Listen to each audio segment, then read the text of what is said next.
On today's episode, we're going to talk about BlizzCon's opening ceremony, the games that they teased, and what this means for their company going forward. You're watching the Team Attack Show.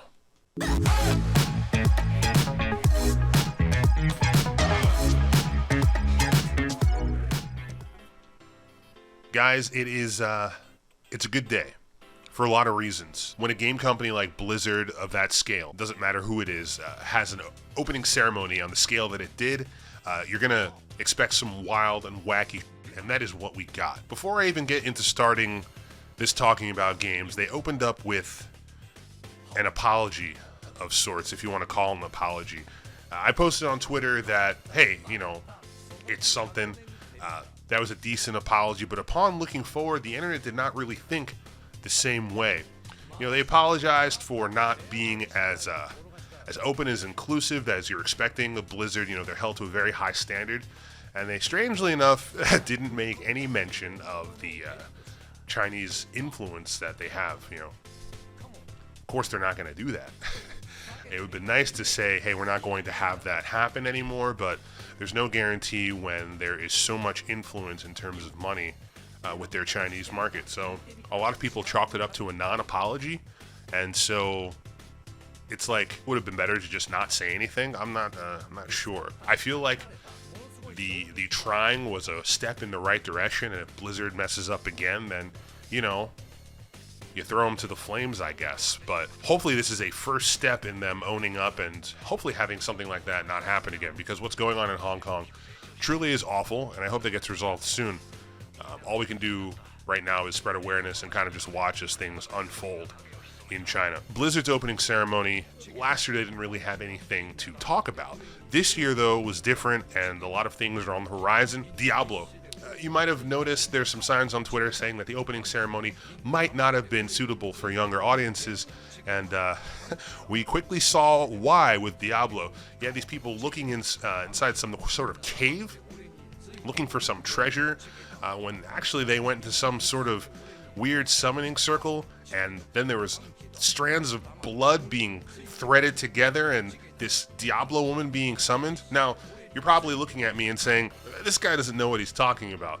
I don't really play Diablo. I've actually never played Diablo. Back when I was in college, I had a bunch of friends who would always be in class and after class on Diablo 2 on their potato laptops, because Diablo 2 could run on basically anything. And even with the release of Diablo 3, there were a lot of people going back to the roots, saying that Diablo 2 is still the best Diablo out there. So, they announced Diablo 4. It looks cool, I guess. I have no idea how it's going to play.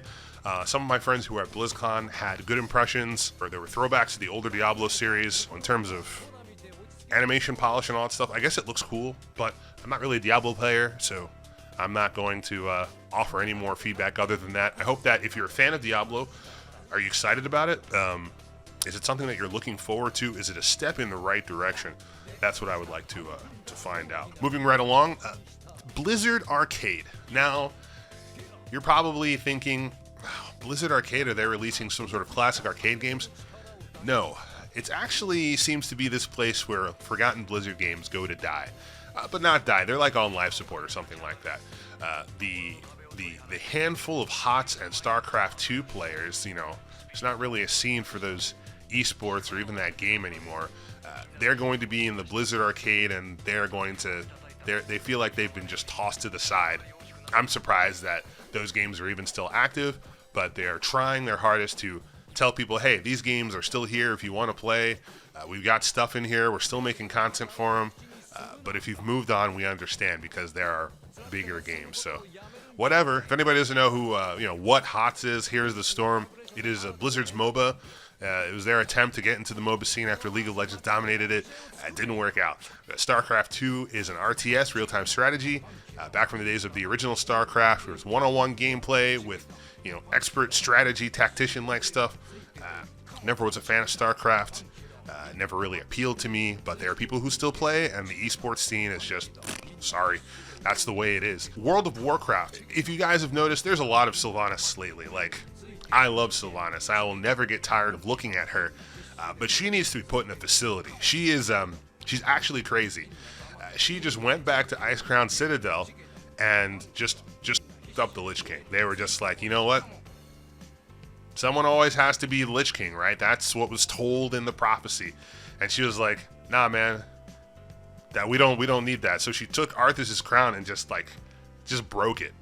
And it apparently opened up the Upside Down or something like that. So there's a new realm. I'm not sure if this is an attempt, the shadow aesthetic that they've got going on to combat Final Fantasy XIV's Shadowbringers and all that stuff. I always play new expansions of WoW, so I'm going to try and check it out, but I'm kind of spoiled by Final Fantasy XIV that I actually, I started playing that a couple months ago, and my friend bought it for me, and I'm like, wow, how did I not play this game before? This is ridiculous. The graphics are so great.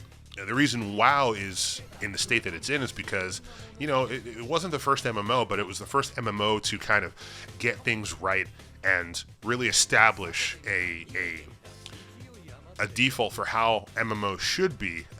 Fortunately, it's lacking in the graphics department. They did have a graphical overhaul a few years ago, but it still doesn't really hold a candle to a lot of the newer MMOs that are out there. It still remains one of the most popular games in its class. It's really just WoW and Final Fantasy, so when that drops, I'm definitely going to check it out. Hopefully it's fun. I'm a casual player, so it's not like I'm going to be going to endgame stuff. I tried Classic. Wasn't really for me. I realized that some things are better left in the past. So, do with that what you will. Overwatch. What's happening with Overwatch? Overwatch 2. Blizzard announced, Overwatch 2, but everyone already knew that already thanks to the efforts of Slasher. If you aren't following that man on Twitter for the hottest esports takes and leaks, you're missing out. So shout outs to him for leaking all of that stuff originally. So it really didn't come as a surprise to anybody. But there's no footage leaked or anything like that. There was a hero teased called Echo, and they're going to talk about a new hero. So they talked about the new game. They released this amazing 8-minute cinematic that I'm not sure why Blizzard hasn't made a full-length feature like movie on that software.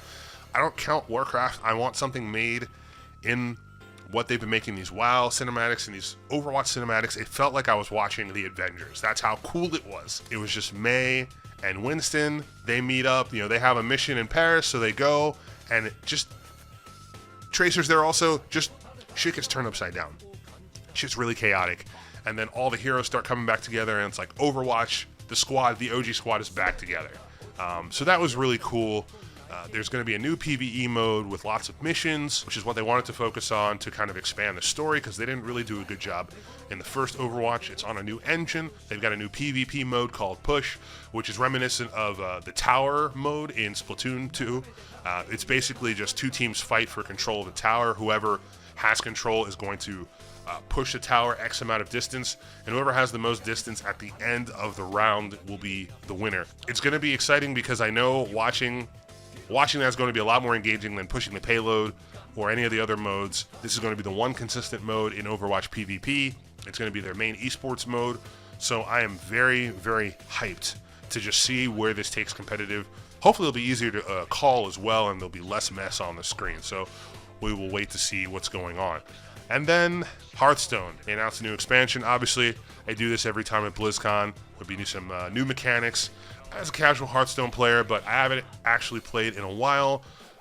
Rogues are going to get access to this new hero card, whole bunch of new cards. Hearthstone, if you're a fan of Hearthstone, all 10 of you, whatever. I'm still waiting for Legends of Runeterra. Anyway, that's pretty much it on the Blizzard side. There's a lot of amazing stuff on the horizon. Definitely want to check out Overwatch 2. What did you think of Blizzard's opening ceremony? What are you excited for? What are you not excited for? Do you even care? Do you love me? I'm very excited. 2020. It's amazing. It's an amazing time to be a gamer right now. Holy crap. Guys, thank you very much for watching. If you liked the video, hit it with a thumbs up, share with your friends, leave a comment telling me what you think of my shirt, what you think of Blizzard, what you think of Hong Kong. I don't know. Just telling me. Anyway, until the next episode of the Team Attack Show, I really appreciate you spending your time with me, but it's time for me to go. So, Auf Wiedersehen. Until next time, farewell.